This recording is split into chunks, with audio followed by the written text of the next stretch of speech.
Muito boa tarde, bem-vindos ao nosso curso de Laboratório de História 1, a parte que me cabe, que vai ser uma série de aulas onde principalmente vamos aprofundar em questões, como diria Aristóteles, da arte e da retórica. Na verdade, eu vou falar para vocês sobre a arte de ler, a arte de analisar, a arte de escrever um texto. Qualquer texto, em princípio, vamos falar sobre isso. Mas tudo isto está dentro de uma lógica que é parte de um princípio metodológico, de que a arte da história é uma arte retórica. E eu vou tentar explicar isso bem justo agora, nesta nossa primeira aula. Porque se não fizermos isto, provavelmente não vai se entender sequer qual é o motivo, nem qual é exatamente o conteúdo das aulas que eu vou dar, né? Então, agora mesmo eu vou explicar para vocês qual é o sentido da retórica, o que queremos falar quando se fala de retórica, e vou procurar mostrar para vocês como o historiador, o discurso histórico é um discurso argumentativo, é um discurso retórico. E por isso é necessário que vocês, no primeiro ano, tenham um conhecimento, pelo menos básico, elementar, de como se processa e como se domina a arte da retórica, que vem de uma longa tradição grega, de uma longa tradição de Aristóteles, principalmente. Aristóteles e depois Cícero entre os romanos e Quintiliano. Veja, a questão fundamental é a seguinte: Aristóteles fala de que existem diferentes esferas, diferentes graus de realidade. Esta questão é muito importante ser entendida. A gente olha para a realidade e a gente vê a realidade como um todo, né? E esse todo se manifesta de forma, vamos chamar assim, fluida, né? Não estou falando aqui dessa fluidez que fala, por exemplo, o Zygmunt Bauman, né? Dos tempos líquidos, amores líquidos, modernidade líquida, fluida, né? Não estou falando disso. Estou falando de uma fluidez que tem a ver com o movimento, com a mudança, com o câmbio, né? As coisas não são sempre iguais. Acho que isso, em princípio, não precisa ser demonstrado, né? Eu aqui que estou falando com vocês, sempre achei que nunca ia falar no YouTube, nunca ia colocar um vídeo no YouTube, e já coloquei acho que uns 33 vídeos no nosso curso de História da América. Vocês talvez tenham assistido alguns, e agora vou colocar pelo menos uns 6 ou 8 vídeos sobre retórica no laboratório de história. Então, vocês mesmos, quando entrarem aqui no primeiro ano, não são os mesmos, não são iguais a como vocês estão agora, como vocês são agora, mas ao mesmo tempo são os mesmos. Ou seja, a realidade tem uma qualidade que ela, ao mesmo tempo que é o que ela é, ao mesmo tempo se transforma, tem câmbios, tem mudanças, sem perder, né? Sempre vamos, eu não estou entrando em filosofia, não me interessa discutir filosofia, sem perder a identidade. Uma pessoa, um João, uma Maria, são sempre o João e a Maria que a gente conheceu, mas ela vai mudando, vai se modificando, não só de forma física, mas de forma qualitativa, né? Vai adquirindo caracteres, vai adquirindo temperamentos, vai adquirindo qualidades, vai adquirindo vícios, né? Tudo isto são câmbios. Bom, isso daqui que eu acabo de falar pode ser visto como uma realidade que tem várias esferas, que tem vários graus de consistência, de substância, de essência, de acidentes. Dependendo do grau e da esfera que a gente estiver falando, a gente tem que utilizar um tipo de conhecimento e um tipo de discurso. O problema normalmente é que a gente, em geral, tende a utilizar um único tipo de discurso, que é o discurso científico, o discurso cartesiano, né, para a realidade que é plural, para a realidade que é heterogênea, né? A gente usa um discurso geométrico matemático, um discurso onde as coisas, os conceitos, as categorias são claros e distintos, previamente definidos, conforme dizia Descartes. Eu não vou entrar nessa explicação porque não é o que me interessa agora. Simplesmente estou colocando as bases, né, da explicação que convença vocês, né, de que precisamos utilizar o discurso correto em cada esfera de realidade. Então, por exemplo, para dar um exemplo e não perdermos aqui em teorias, né? Teorias abstratas, que me parece que está ficando um pouco abstrato tudo isto. Se eu estou falando de matemática, se eu estou falando de geometria, é completamente diferente se eu estou falando de filosofia, ou de poesia, ou se eu estou falando de moral ou de política. No discurso matemático, a gente parte de postulados, esses postulados são exatos e previamente definidos. É por isso que se permite, como diz Aristóteles, que haja, se entende que no campo matemático, no campo geométrico, no campo metafísico, nós falamos de ciência. Né? Nós utilizamos um discurso científico, nós utilizamos um conhecimento que pode ser chamado, sim, de científico. Né? Que é um conhecimento que parte de ideias necessárias, trata de coisas necessárias e conclui conclusões necessárias. Exemplo. 2 e 2 igual a 4. Acho que isso daí não tem muito problema. A questão que se coloca, que Aristóteles se colocou e depois dele praticamente toda a filosofia ocidental, é como é que a gente faz nos campos onde nós não temos esse tipo de realidade, nem esse tipo de conhecimento, nem esse tipo de certeza. Por exemplo, na filosofia. Por exemplo, na política, ou no mundo jurídico, ou no mundo moral. Então, nós partimos de ideias ou de princípios que não se aplicam de forma igual em todo momento e em toda situação. Sei lá, democracia. Né?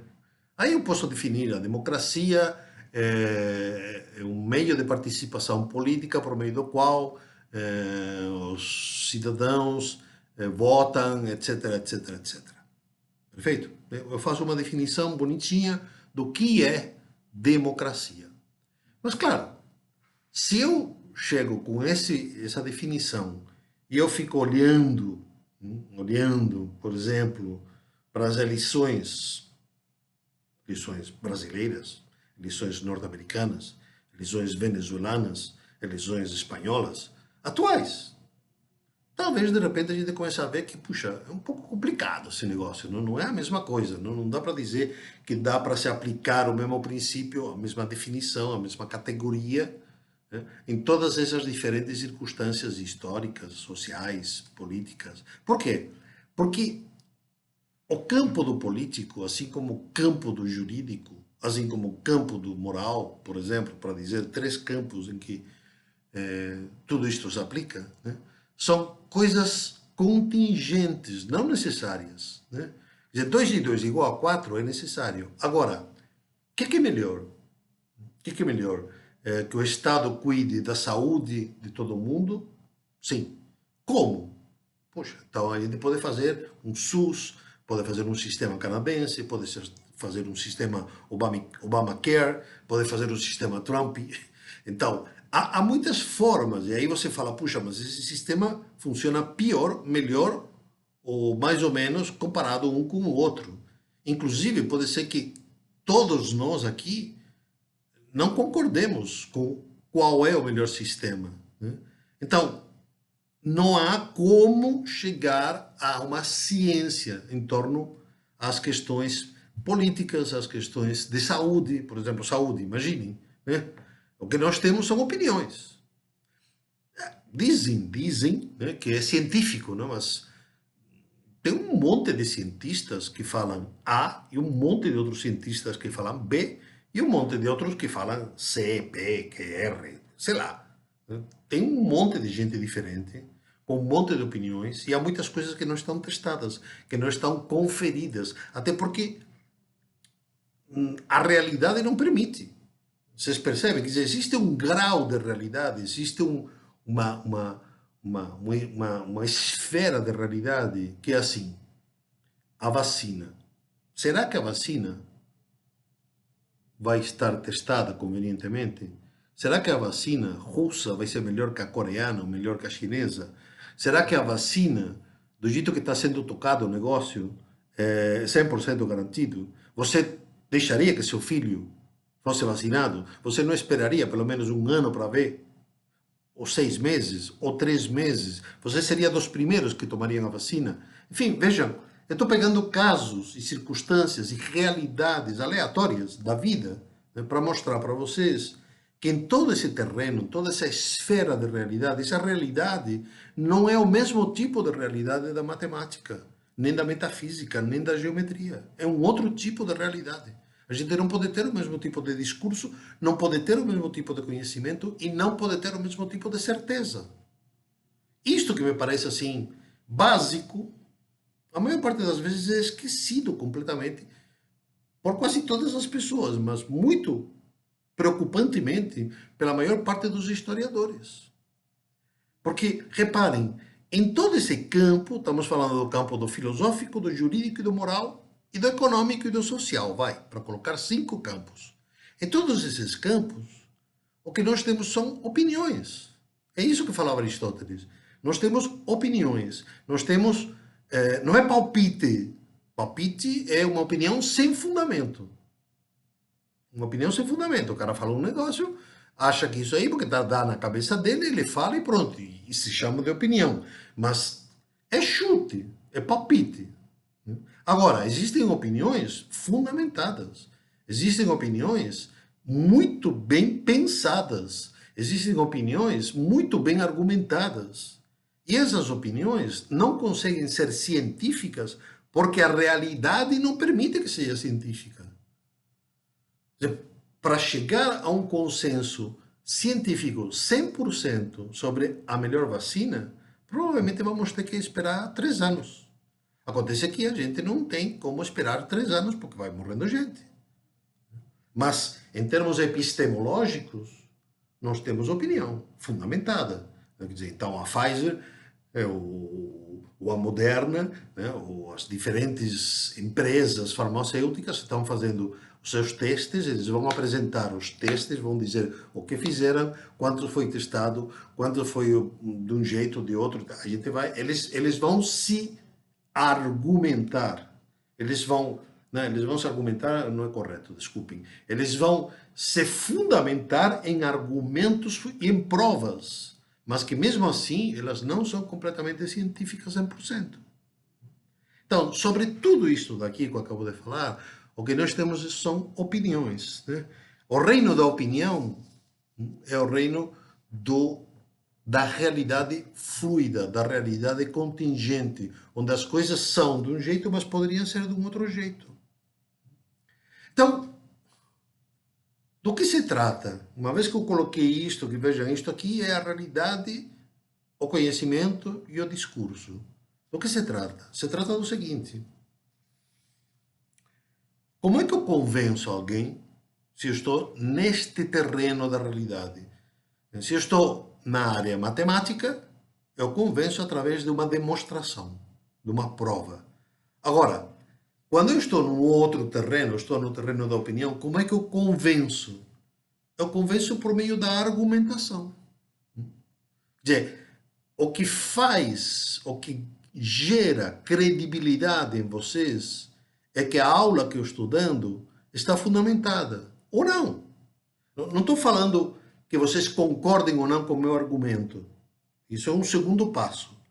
Eu estou falando de que o que dá credibilidade ao meu discurso é que ele apresenta uma série de argumentos que vocês vão contestar, reprovar ou aprovar.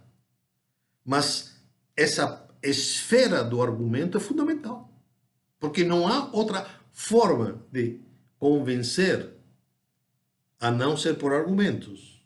Claro, existe outra forma, né? Estou falando também bobagem. Eu posso chegar aqui com um tanque, né?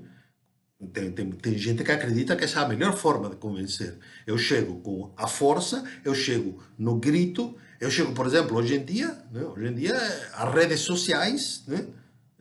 Convencem não com argumentos, mas convencem com a quantidade de xingamento, né?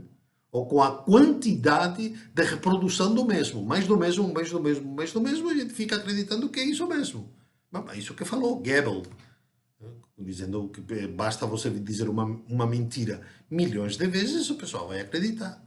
E é mesmo, a gente vai acreditar mesmo. O negócio que acontece, é um fenômeno. O ser humano é assim, né? Agora, existe outra forma, que não é nem pela força, nem pela retórica da violência, nem pela retórica do xingamento. Existe pela lógica, pela força, pela retórica das palavras, a retórica do argumento. É por isso, vejam, é por isso que o reitor da universidade se chama reitor, senão se chamaria general, né? E que é bom que o ministro da Educação seja alguém que esteja habituado a ser reitor e não a ser militar. Ou seja, quando se trata de um elemento ou um espaço universitário, acadêmico, o que se espera é que haja conversa, o que se espera é que haja debate, o que se espera é que haja argumentos, o que se espera é que haja fundamentação retórica. E então, podemos ou não convencer os outros. E os outros também podem nos convencer, né? Isso também pode acontecer. Quer dizer, eu estou falando dando uma série de argumentos, e vocês dão outra série de argumentos, e a gente pode ser, inclusive, que juntemos os nossos argumentos e juntemos as nossas visões parciais numa visão mais ampla. Pode acontecer mesmo, não necessariamente se eu tenho razão, vocês estão errados. Isso só acontece no campo da ciência. No campo da retórica, existem convencimentos parciais. Acontece na política. Isso acontece na política. Nem todo mundo assim, fecha com bolos. Mas você pode dizer, agora interessa. Assim como o contrário, nem todo mundo fecha com o Bolsonaro. E pode dizer, agora interessa. Assim como pode ser que não feche nem com um nem com o outro, e o cara nem vota, ou então vota branco, sei lá. Né? Existem opções parciais, contingentes, que você pode chegar e falar, olha, se você votar branco, você está votando em fulano. Então não vote branco. Você já está, sei lá. Percebem que é uma argumentação, eu estou dando uma argumentação, procurando um convencimento. Isso é fundamental de ser entendido. Há várias esferas, há vários graus de realidade e cada um deles tem o seu discurso. Qual é o discurso histórico? É isto que eu queria chegar. Tentei explicar tudo isto para agora explicar qual é o discurso histórico. O que é que se pretende com o discurso histórico? O que é que pretende um historiador quando escreve um artigo, quando escreve um texto, quando escreve um livro? Então, do meu ponto de vista, isto aqui é uma posição metodológica. Vocês podem ser contrários ao que eu estou falando, vocês podem opinar de forma completamente diferente, vocês podem achar que o que eu estou falando não é algo com o qual vocês concordem. Não há nenhum problema com relação a mim, pelo menos. Mas eu preciso explicar para vocês qual é a minha posição como historiador. Eu entendo o que é a história, né? E nesse sentido, senão não faria sentido porque eu estou dando esse tipo de curso para vocês, né? Então, o discurso histórico é um discurso que visa principalmente o convencimento do leitor, né? O convencimento do público leitor, que podem ser alunos, podem ser pesquisadores, podem ser professores, pode ser o grande público, né? Pode ser a Rede Globo, pode ser, sei lá. Eu estou escrevendo, estou descrevendo uma série de fatos, eu estou interpretando uma série de fatos passados, né, a partir de uma série de hipóteses, né, e raciocinando, argumentando, mostrando, né, não só os meus documentos, né, vocês já sabem que o documento não fala por si próprio, somos nós, historiadores, que fazemos falar os documentos.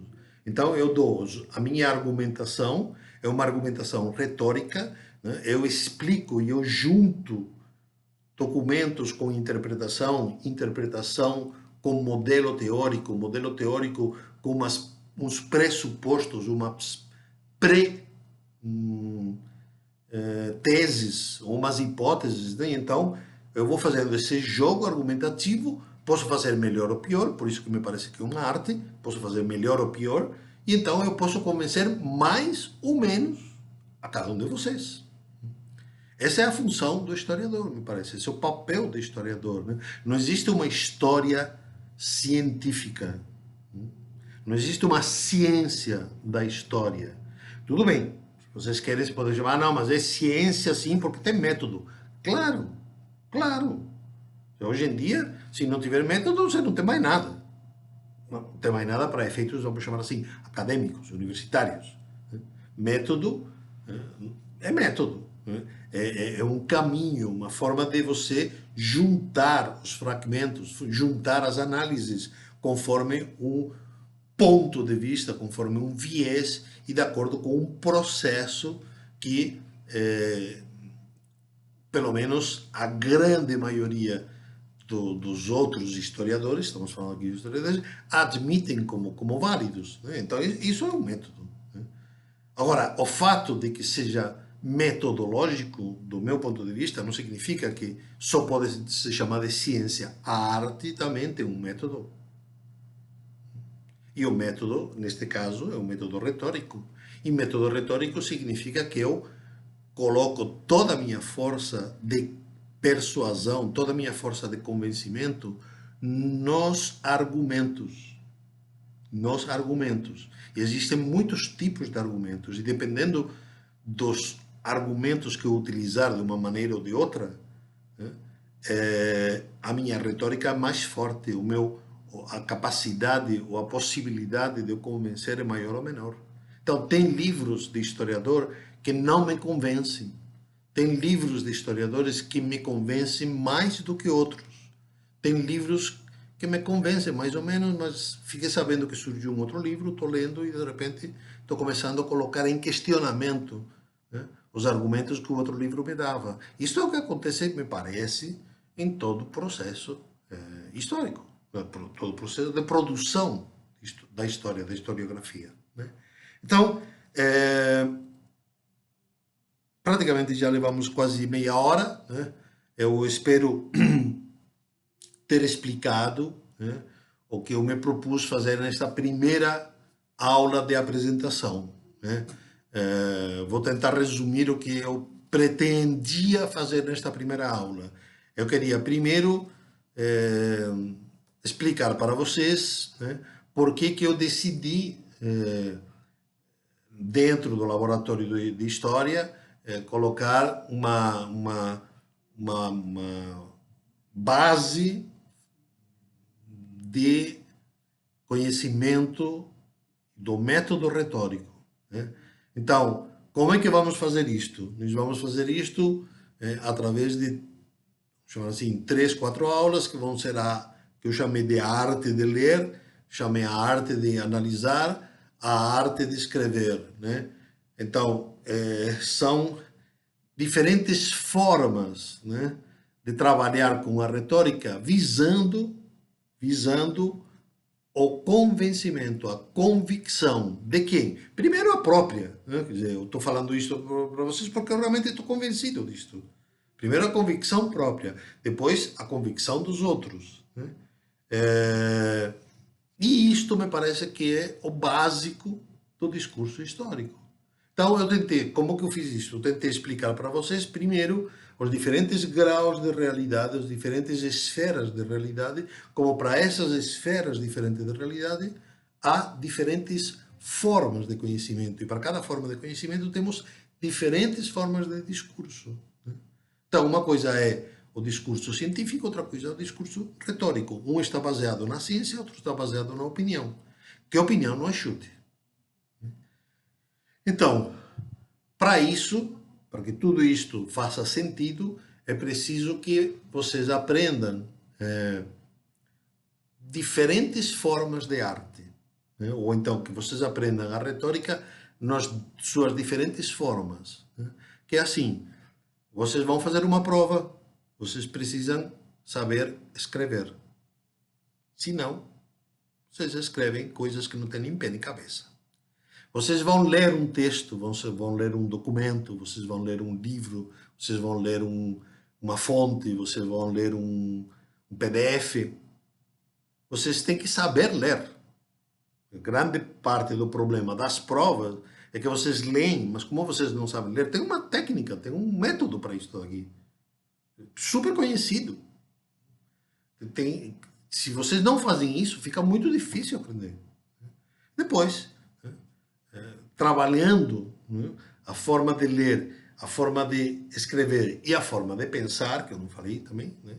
Então, vocês chegam realmente a produzir textos históricos convincentes. Essa é a finalidade, né? E acho que é importante, né, me parece assim, as aulas podem ficar um pouco técnicas demais, né?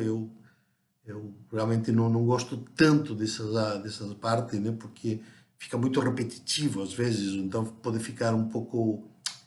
Eu teria que dar muitos exemplos que vocês teriam que estar muito habituados, e para isso acontecer, vocês teriam que fazer muitas práticas, né? Eu vou tentar, de alguma maneira, dar alguns exemplos que sejam fáceis de entender e também sugerir para vocês que vocês pratiquem. Para que isto aqui funcione, vocês têm que praticar. A primeira coisa que eu diria para vocês é pensem, um tempinho pelo menos, né? Se o que eu acabo de falar faz sentido para vocês. Não se vocês concordam, né? Se faz sentido. O que eu acabo de falar é, olha, a história está muito mais no campo da retórica, do convencimento, sobre o qual a gente não tem nunca certeza 100%, no campo da ciência.